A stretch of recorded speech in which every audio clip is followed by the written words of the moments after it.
জয় শ্রীকৃষ্ণ। আজকে ব্লগটা এখন থেকে শুরু করছি। এখন বাজে 10:30। আজকে বর্ষা করেছে, তাই ছেলে মাংস খাবে, আমার জন্য মাছ। তো আমি মাছটা রান্না করলাম। ও বলছে আমাকে মুড়ি খাওয়ার জন্য একটু মাংস চিকেন আমাকে ভেজে দিতে হবে, তাই আমি একটু ওর জন্য চিকেন ভাজা করছি। আর তারপরে আবার রান্না হবে। ও আজকে কি হয়েছে ব্যাপারটা, মাছ ধুইতে গিয়ে ও মাংস নিয়ে এলে ও ধুয়ে দেয়। আমি অতটা ধোয়াটা পছন্দ করি না, তো ও ধুয়ে দেয়। আজকে ধুয়ে নিয়ে এসে বাড়িতে আসবে, রুমের মধ্যে আসবে, ওর পায়ে জল ছিল, কোনো কারণে ও রুমের পর্দাটা সরাতে গিয়ে ও পা পিছলে পড়ে যায়, খুব লেগেছে ওর পায়ে চোট। তো আমি সঙ্গে সঙ্গে গিয়ে নিচে একটা দিদির কাছ থেকে বরফ নিয়ে এসে দিলাম। আর সবাই নিচে থেকে এলো দেখতে কি হয়েছে না হয়েছে। তো ভালো লাগলো দেখে। আর সেই জন্য আমার রান্নাটাও করতে দেরি হচ্ছে। মনের অবস্থা খুব ভালো না, আর না করলেও নয়। ছেলের এমন পড়ে গেছে, মাথায়ও একটু লেগেছে, আর হাঁটুর নিচেতে একটু লেগে অনেকটা জায়গা ফুলে গেছে। একটু না, ভালো লেগেছে, ফুলে গেছে। তবু কিছু করার নেই, বিকেল হলে দুধ গাড়ি নিয়ে যেতে হবে। তো আবার সঙ্গে সঙ্গে নিচে একটা ভাই স্যার, সে একটা তার ক্রিম ছিল ওই হাঁটু ব্যথা। আমার এখানে বাড়িতে কোনো ক্রিম বা কোনো ঔষধ আমার নেই যে টুকটাক কিছু হলে পাওয়া যাবে, এরকম আমাদের কখনো কিছু সেরকম হয়ও না। আর আমি জানিও না কী রোগের কী ওষুধ রাখতে হবে, তাই আমার এগুলো কিছু নেই। তো আমি ওই নিচে ভাইটা এসে একটু ক্রিম দিয়ে গেল, লাগিয়ে দিয়ে গেল যে ভালো হয়ে যাবে, যাতে ভালো থাকে এই জন্য। তো তোমাদের সাথে কথা বলতে বলতে আমার অলরেডি বাবুর জন্য মাংসটা একটু জল দিয়ে সিদ্ধ করছিলাম। ও চাইছিল পুরোটা তেলে ছেঁকে দিতে। আমি বলছি না, তেলে না ছেঁকে একটু মশলা ভেজে একটু জল দিয়ে সিদ্ধ করলে সেটাই বেটার। সবসময় তেলটা ভালো না। তো ওর জন্য ওটা আমি তুলে দিলাম। তো ও বলছে সরো আমি রান্না করবো। আমি বলছি না, তোকে রান্না করতে হবে। ও রান্না করলে প্রচুর মশলা দেবে, আর কাঁচা লঙ্কা তো দেবে না, ও শুকনো লঙ্কা গুঁড়ির দিকে ছুটে যাবে। আর কাঁচা লঙ্কাটা খাওয়াটা ভালো, আর যেহেতু আমরা এটাই খেয়ে আসছি, যখনই লঙ্কা গুঁড়ির তরকারিটা হয় তখনই কিন্তু আমাদের পেটটা খারাপ করে। তো আমি এই মশলাটা মাংসটা তুলে সেই কড়াটাই একটু জল বুলিয়ে ওর মধ্যে আমি আলুটা কষে নিলাম।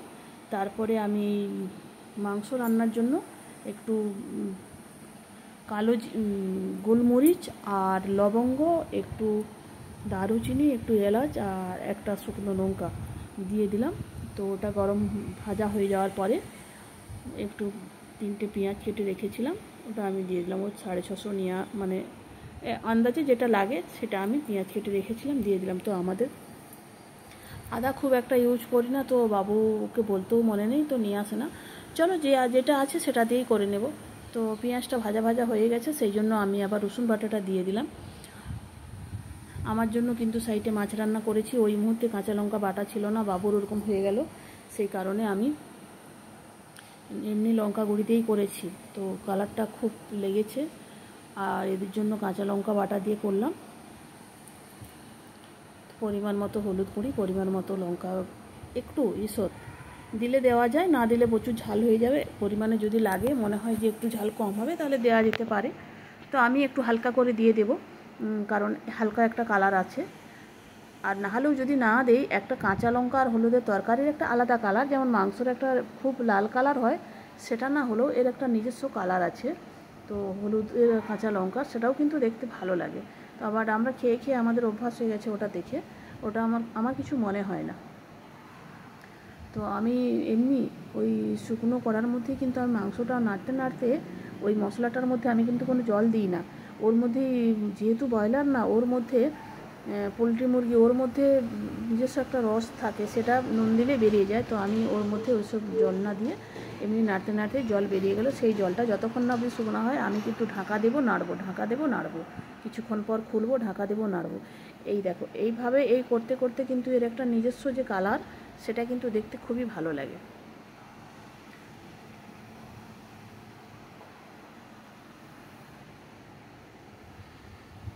বর্ষা করলে বাবুর মনে হয় যে একটু মাংস খাই, কিন্তু আমি খাই না বলে ওর একটু অসুবিধা হয়ে যায়। কারণ আমি খাই না, আমার জন্য মাছ নিয়ে আসতে হবে, এত কিছু করতে সব দিক বোঝাই করতে পারা যায় না, তাই জন্য ও বাড়িতে খুব কম হয়। তো আমার মাংসটা সেই যে জলটা ছিল সেটা কিন্তু উড়ে গেছে জলটা, নাড়তে নাড়তে সে অলরেডি তখন মাংসটা অনেকটা সিদ্ধ হয়ে গেছে। তো আমার যে তেলে ভেজে রেখেছিলাম আলুটা ওর মধ্যে দিয়ে দিলাম, দিয়ে হালকা জল দিয়ে আমি নাড়তে নাড়তে আবার কিন্তু ওটা নাড়বো, ঢাকা দেবো, কারণ ওইভাবেই মাংসটা কিন্তু সিদ্ধ হয়ে যাবে। আর এইভাবেই সিদ্ধ হলে মানে খেতেও টেস্টি লাগে। একসাথে জল দিয়ে আলুটা সিদ্ধ করার থেকে হালকা করে জল দিয়ে ঢাকা দেওয়া, আর এই জলটা মরে গেলে তখন মাংসটা ভালো করে কষানোও হয়ে যায় আর খেতেও ভালো লাগে। আমি কিন্তু আদা দিলাম না, কারণ আমার আদা নেই। বাবু বলছিল যে মা আনবো, না ঠিক আছে নিজেরা খাবি, কি হয় দেখা যাবে না। আমি কিন্তু খুব কম মশলাতে রান্না করি এবং আমার রান্না কম মশলাতেই করতে ভালো লাগে। বেশি মশলা হলে যেন একটা বিরক্তি প্রকাশ হয়। সবাই তো সমান না, অনেকে অনেক মশলা দিয়ে খেতে ভালোবাসে, তো আমি এত মশলা দিয়ে খাই না আর বাচ্চাদেরকেও দেই না।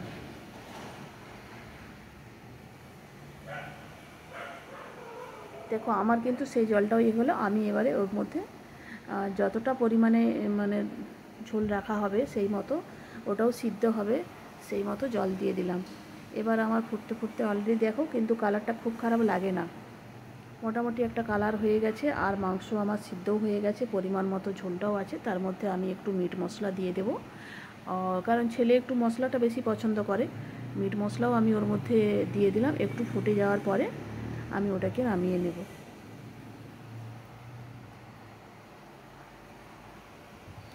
আজকে বর্ষার বাজার, তোমাদের কার কী রান্না হচ্ছে অবশ্যই বলো। আমাদের এই যে রান্না রেডি, চলে এসো খাবে তো। এবার আমার একটা পার্সেল এসছে, ওটা আমি অর্ডার করেছিলাম, একটা জর্জট শাড়ি, তো ওইটা এসেছে, ছেলে গিয়ে নিয়ে আসছে। তো দেখো শাড়িটা কেমন হয়েছে, 246 টাকা নিয়েছে। শাড়িটা কিন্তু খুব নরম, কিন্তু এর প্রিন্টটা আমাকে খুব একটা মানে মনে হচ্ছে যেন আলোতে যতটা ওই মোবাইলে চকচক করছিল ততটা কালারিংটা কিন্তু চকচক